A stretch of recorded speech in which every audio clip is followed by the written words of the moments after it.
அதை அணிந்தவுடனே குரத்தியாக மாறிவிட்டேன்.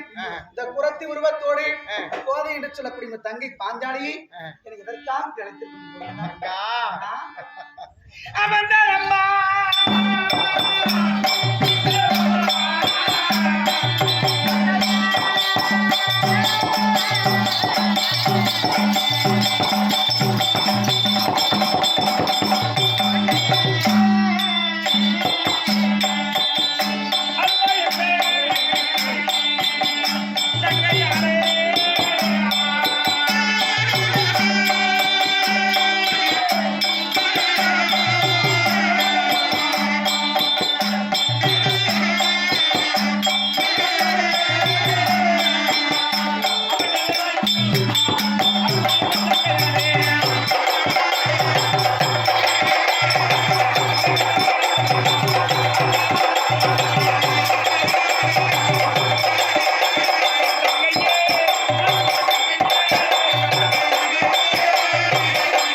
தெரியுமா?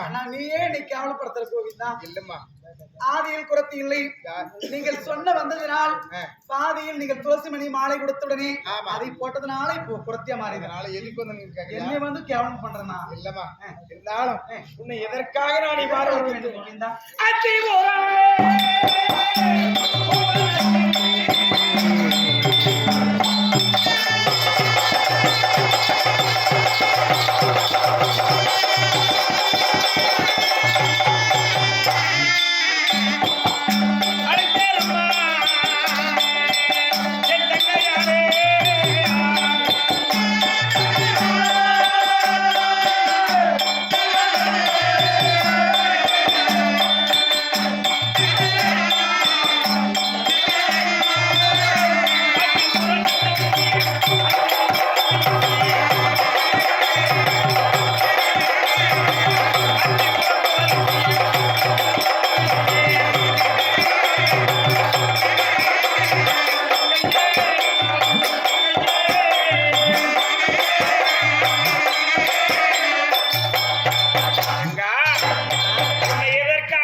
சென்று ஆமா போவதற்காக உன்னை நான் அழைத்தேன்.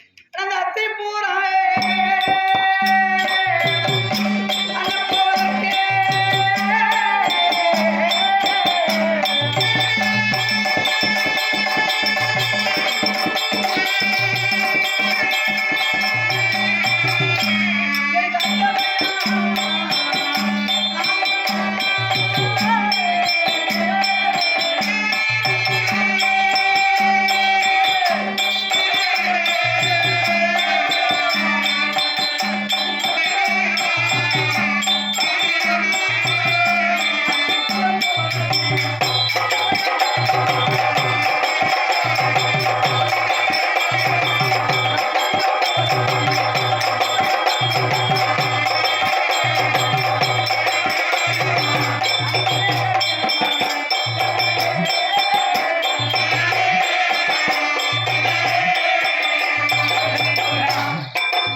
அஸ்தினாபுரத்துக்கு செல்ல சொன்னீர்.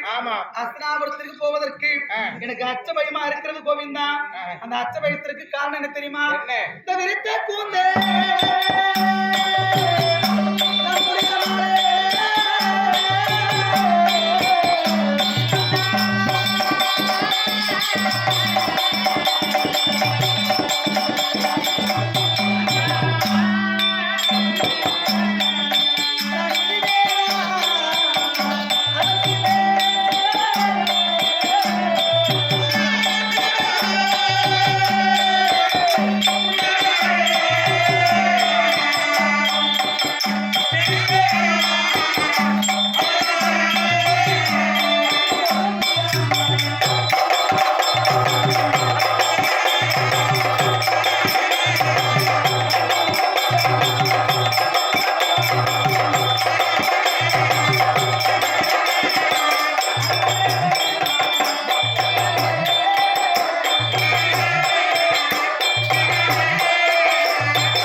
ஆமாம். அந்த அச்சபயத்திற்கான என்ன தெரியுமா கோவிந்தா? காரணம் என்ன? இந்த விருத்த கூந்தல் முடியாமலே ஆமாம். நானும் என் கணவர் விராஜாக்களும் சேர்ந்து பார்ப்பூர் இந்திரபுரி பட்டணத்தில் சுபச்சாமத்தோடு வாழ்ந்து வந்தோம். 21 ஆண்டு காலமாக வாழ்ந்து வரக்கூடிய நேரத்தில் ராஜசுயாக வேள்வி எல்லாம் செய்தோம். அப்படி செய்ததை பார்த்து வானவர் தேவர் எல்லாரும் விண்ணுலகத்தவரும் மண்ணுலகத்தவரும் போற்றக்கூடிய அளவுக்கு பாண்டவர் உயர்ந்திருந்தார்கள். அதை பார்த்து பொறாமை குணம் கொண்ட நயவதினார் கூடிய துரியோதனார் என்ன செய்தார் தெரியுமா? என்ன செய்தார்? லக்ன குமாரனுக்கு பூநூல் கல்யாணம் என்று சொல்லி இந்திரபுரி பட்டணத்தில் இருந்து ஐவராஜாக்களோடு பத்தனை பாஞ்சாலி மர வேண்டும் என்று சொல்லி பொய் ஒளி மெய் ஒளியாக பிதிராளரிடத்திலே கொடுத்து வரவழைத்தான். அதை சிறமேற்கொண்டு பாண்டவர் ஐவராஜாக்கள் பாஞ்சாலியோடு உடன் வந்தார்கள். அஸ்தினாபுரம் வந்தவுடனே மாளிகை எல்லாம் சுற்றி பார்த்துவிட்டு சாதமாவதற்கு சற்று நேரமாகிறது என்று சொல்லி சூதாடலாம் என்று வாவென்று அழைத்தார்கள். சூதாட்டத்துக்கு நாட்டம் இல்லாத பாண்டவர் மறுத்தார்கள். இருந்தாலும் ஆடியாக வேண்டும் என்று சொல்லி அந்த சூதாட்டத்திற்கு அழைத்து சூதாட்டத்தில் என்னென்ன தோற்றார் தெரியுமா? என்ன தோற்றார்? நாடு நகரம் உப்பச்சட்டி உறவோடு ஏறக்கூடிய அரியாசனம் பண்டு பண்டாரம் எல்லாம் என்று சொல்லக்கூடிய அனைத்தையும் பறித்தான் பாவி. பறித்த பிறகு ராஜாக்கள் அந்த சூதாட்டத்தில் அடிமையானார்கள். ராஜாக்கள் அடிமையான பிறகு பத்தனை பாஞ்சாலியும் அடிமைப்படுத்தினார்கள். அதன் பிறகு என்ன செய்தார் தெரியுமா? என்ன செய்தார்? திரௌபதியை கொண்டு வா தம்பி துச்சோதனா வாவென்று அழைத்தான். துச்சோதன கண்களில் நெருப்பு பொறிபறக்க ஏன் நெத்தி எதிரோமும் அகண்டமாக கொண்டேன். அந்த துச்சோதனாகப்பட்டவன் வந்து அந்த தாயா இருக்கக்கூடிய காந்தார் என்னக்கூடிய பாஞ்சாலி கொண்டு வா, கொண்டு வந்து அரசவை விடு என்று அழைத்தான்.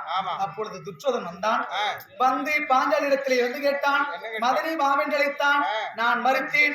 மறுத்த காரணத்தினால் திசகை என்று சொல்லக்கூடிய கூந்தலை பிடித்து 60,000 வீதி அஸ்தினாபுர வீதிகளே நாயை போலவும் பேயை போலவும் ஒரு செத்த பாம்பை போல என்னை அலையே என்னை புரள என்னை அழைத்து வந்தான். அழைத்து வந்த அரசவையில் வரக்கூடிய நேரத்தில் அங்க அரசவையில் யார் இருந்தது? அஸ்தரதர், மதரதர், காணல்புரை வீரர்கள், தெண்டத்தலை வீரர்கள், படித்தவர், பட்டம் பெற்றவர், வேத புராணத்தை தெரிந்தவர், நன்னூலியா தெரிந்தவர், நாவலர், பாவலர், கிருடாந்தர் எல்லாரும் அமர்ந்திருக்கக்கூடிய சபையில் பேசுங்கள் ஐயா, பேசுங்கள். பெண்மணியார் கூடிய குடும்பங்களார் கூடிய ஆதிசக்தி திரௌபதி வந்திருக்கிறேன். நீதி தெரிந்தவர்கள் பேசுங்கள். அரசவைக்கு பெண்வர்கள் ஆகாது. ஆனால் நான் வந்திருக்கிறேன். 800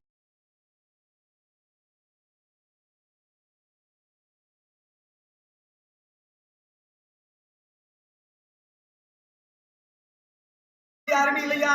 குரு பெரியவர் நீங்களாம் இருந்திருக்கக்கூடிய சபை நீதி தெரிந்தவர்கள் துரியோதனுக்கு சொல்லுங்கள் என்று சொல்லி பார்த்தேன். ஆனால் எல்லாரும் ஒவ்வொரு மௌனத்தை சாதித்தார்கள். ஒருவரும் நியாயத்தை பணிந்து பேசவில்லை. அந்த பேசாத காரணத்தினால் அந்த துரியோதன் என்ன செய்தான்? துச்சோதனா, இந்த பாஞ்சாலை கொண்டு வந்து என் வலது காலத்துடைய மீது அமரச் செய். துயில் பட்டு இழுத்தால் ராஜாக்களும் அதை பார்த்து இத்தோடு மரணம் அடைய வேண்டும் என்று சொன்னான். அப்பொழுது நான் சபதம் வைத்தேன். என்னைக்கு அண்ணன் மனைவி என்று கருதி பார்க்காமல் தாய் என்று பார்க்காமல் வலது கால் துறை மீது அமரச் சொன்னாயோ, இன்று முதலாக வலது கால் துறை உயிரிழக்கும்படியாக சாபத்தளிக்கிறேன். அதன் பிறகு என்னுடைய கணவரார் கூடிய கதாயுதமானி எதை கொண்டு வருவான். எதை கொண்டு வந்து குருச்சேத்திரத்தை அடிப்பான். அந்த கதாயுத்தரனை அடித்து குருதி என்று சொல்லக்கூடிய ரத்தம் வரும். ரத்தத்தை எடுப்பேன், எண்ணெயாக வைப்பேன், மார்பெடுப்பு எடுப்பேன், சீப்பாக செய்வேன், மணிக்குடலை எடுப்பேன், மண்ணுக்குவாக சூடுவேன். அன்றுதான் இந்த கூந்தலை முடியேன் என்று சொல்லி நான் சபதம் வைத்திருக்கிறேன். நான் சபதம் வைத்த பிறகு என் ஆய்வு ராஜாக்கள் ஆளுக்கு ஒரு சபதம் வைத்திருக்கிறார். என் பெரிய மன்னர் அரச முடி தரிக்க மாட்டேன் என்று சொன்னார். இளைய கணவர் கதாயுதபாணி அள்ளி ஜலம் உண்ண மாட்டேன் என்று சொன்னார். விஜயன் என்ன செய்தார் தெரியுமா? தாங்கனை கொள்வேன், பீஷ்மாச்சாரியை கொள்ளுவேன் அப்படி என்று சொல்லியிருக்கிறார். அவ்வளவு சகாதேவர் ஆளுக்கு ஒரு சபதம் வைத்திருக்கிறார். அந்த சபதம் நிறைவேறாமல் இன்றோடு 12 வருடம் முடிந்து விட்டது. ஓராண்டு 13 முடிக்க வேண்டும். குரு பெரியவுடைய கட்டளை 12 ஓராண்டு அந்நியாசவாசம் கழித்த பிறகு நாடு கேட்க வர வேண்டும். நாடு கொடுத்தால் ஆட்சி, கொடுக்க மறுத்தால் அதன் பிறகு பார்த்துக் கொள்ளலாம் என்று சொல்லி குரு பெரியவுடைய கட்டளை இருக்கிறது. அது முடியாம நான் அந்த சபதம் நிறைவேறாம அஸ்தினாபுரத்துக்கு போகலாமா கோவிந்தா? போக முடியாதண்ணா. தங்கா அண்ணா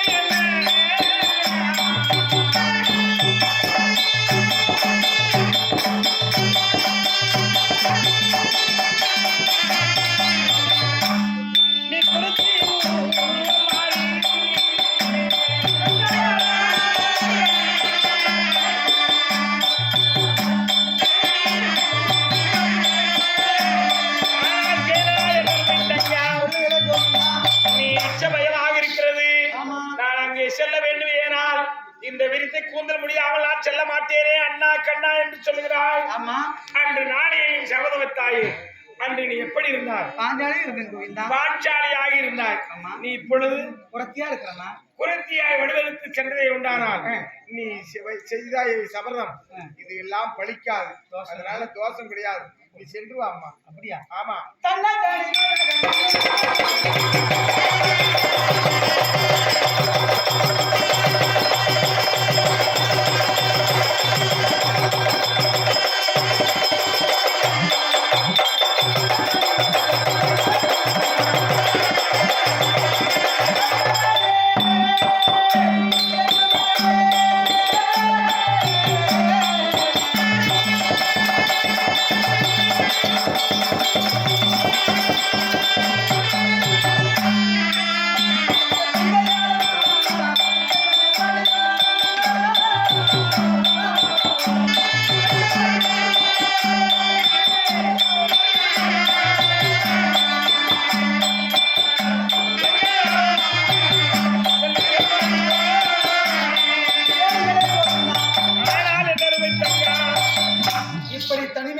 செல்ல வேண்டும் என்று சொல்கிறீரே.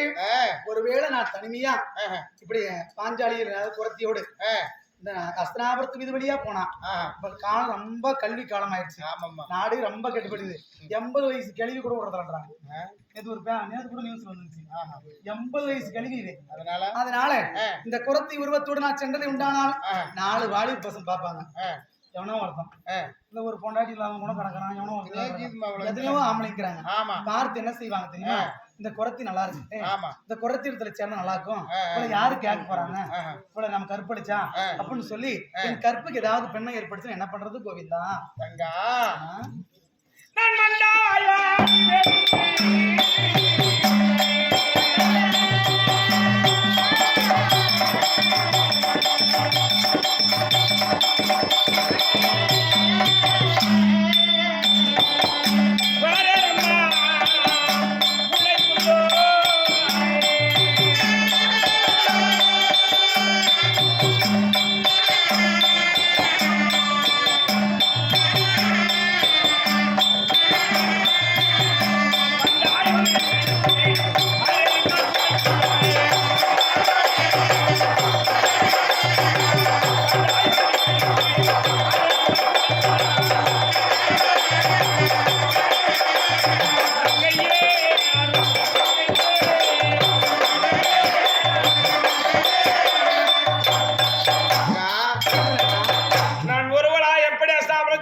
அண்ணன் கண்ணன் வந்து விட்டார் என்று அறிந்து கொள்ளம்மா. அப்படியா? ஆமாம்மா. நீ வரும் தெரியும். அண்ணன் வருவான், நான் வண்டா வடிவெடுத்து வருவேனம்மா என்று சொல்லுகிறேன். நீங்க வந்தேன்னு சொல்லிட்டு எங்க அண்ணன் ரொம்ப சோதனை கடவுள். ஆமா, எல்லா கடவுளையும் நான் பாத்துடலாம். ஆனா இருக்கிறதே சோதனை கடவுள் நீங்க தான். அதனால இப்பயே சோதிச்சு பார்க்கணும் கோவிந்தா. அதனால நீ வந்திருக்கிறியா இல்லையான்னு சொல்லிட்டு கூட சுத்துதா இல்லையா? வண்டா எடுத்துனா கூட வேற சுத்துன்னு சொல்றேன். சுத்தாதுமா. அண்ணா ஹரி கோவிந்தா வாமனா மதசூதனா யமபாராயணா சேஷசைனா சிவாயா தீதரா பீதாம்பரா சுத்துதானா? ஏன்னா வண்டாய் வடிவெடுத்து கூடைக்கிலே உட்கார்ந்தா சுத்தாது. அதனால நான் துப்பியா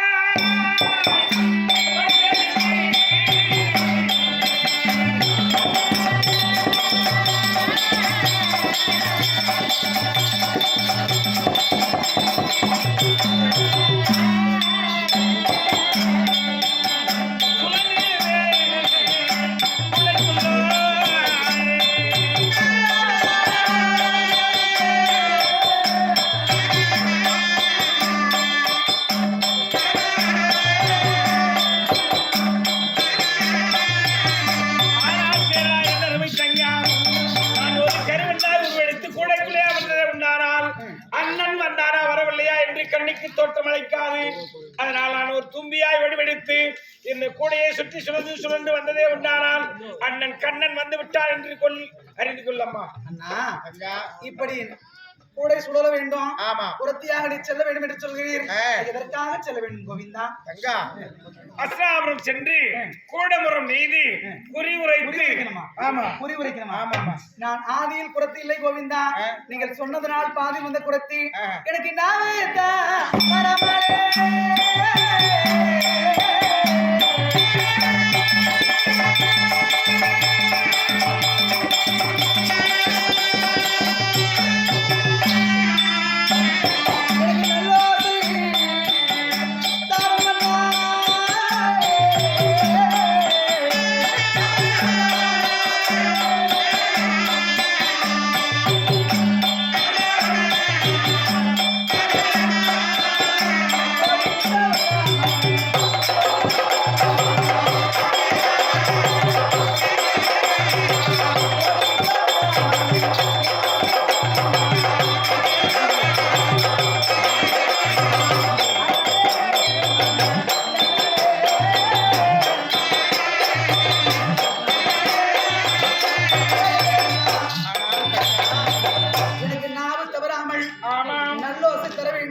கோடு தவறாத துளோசை தர வேண்டும் கோவிந்தா தங்கா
சென்று கூடமரம் கட்டி குறி சொல்லி சன்னல் பெற்று வர வேண்டும் தங்கா அதனால உனக்கு கூட துணையாக இருக்க வேண்டும் ஏனால் என்னுடைய மைத்திரனாகிய சகாதேவனை குழந்தையாக உன்னுடைய இடுப்பில் ஏந்தி கொண்டு நீ சென்று வர வேண்டும் குழலை கொடுத்திருக்கிறேன் ஆமா நெற்றைக்கு நேராக வைத்தது உண்டானால் சங்கிலி சரங்கோத்து வருவதைப் போல உடல் குறையானது தொடர்ந்து வந்து கொண்டே இருக்கேம்மா வருகாலம் போங்காலம் எதிர்காலம் என்று சொல்லக்கூடிய முக்கால குறி உரைக்கலாம் என்று சொல்கிறேன் அப்படி குறி உரைத்தாலும் அஸ்னாபுரத்திற்கு சென்று நான் யார் இடத்துல குறி உரைக்க வேண்டும் கோவிந்தா பெருந்தரத்திலையா அஸ்னாபுரத்தில் சென்று பெருந்தருவார் இடத்திலே குறி உரைத்தால் கோவிந்தா பச்சம் பவளம் வைரம் வைருடியம் செப்பு கோமேதகம் முத்துனவ ரத்தினம் என்று சொல்லக்கூடிய எல்லா விளைவுறது பொருள்லாம் கொடுப்பாங்க மூட்டை மூட்டையா வாழ்ந்து சாப்பிடலாம் ஏன்னா தங்கா ஓராண்டு காலம் அளிக்க வேண்டும் அப்படி காலம் கழிக்க வேண்டும் என்றால் அங்கே சென்று சன்னல் பெற்று வந்து உண்டானால் கானகத்திலே விதைத்து அறுவடை செய்து ஓராண்டு காலம் கழிக்கலாம் அப்படின்னா பொன் பொருள் வேணும் தெரிய முடியுமா பசியாருமாம்மா சரி சரி அதனால சன்னல் பெற்று வர வேண்டும் தங்கா தங்கா இப்படி சென்றதை உண்டானால் என் இளைய கணவரை கைக்குழந்தையாக மாற்றி செல்ல வேண்டும் என்று சொல்லிவிட்டீரேன் ஆமா அப்படி போனாலும் நான் மாலையிட்டு இருக்கிறது நான் புதுமையான ஒரு ஆமா எல்லாரும் ஒருவரை மணந்திருப்பாங்க உண்மைதான் ஆனால் வித்தியாசமா அந்த பாஞ்சாலி அம்மா மட்டும் 5 பேரை மாலை தெரிவித்திருக்கிறார் உண்மைதான் அந்த காரணத்தினால 4 பேர் கவனம் இருப்பாங்க 5 நடுப்பிறந்தவர் ஆனலர் மன்னர் தெரியுமா சொல்லுவாரு ஒரு நாள் குறத்தி ஒன்னும் பேச்சு கேட்டு போன பொடி குறத்தின் இழிவான சொல்லுக்கு நம்ம 2 பேரும் ஆளாரியம் போயிருந்தான் தங்கா உன்னை குறத்தி என்று அவன் திட்டியதை உண்டான போட போட குறவான்னு சொல்லு பண்ணி குறவு இல்லாதாலும் எப்படின்னா குறவன்னு சொல்றது குறத்தி வீட்டுக்கார குறவன் தானே ஆமா அதனால அவன் குறவன் தான் எப்படினாலும் குறவனா மாத்தி ஆமாம்மா அதனால குறத்தி கட்டிங்கிறவன் குறவன் தான் அவன் குறவனா அவதான்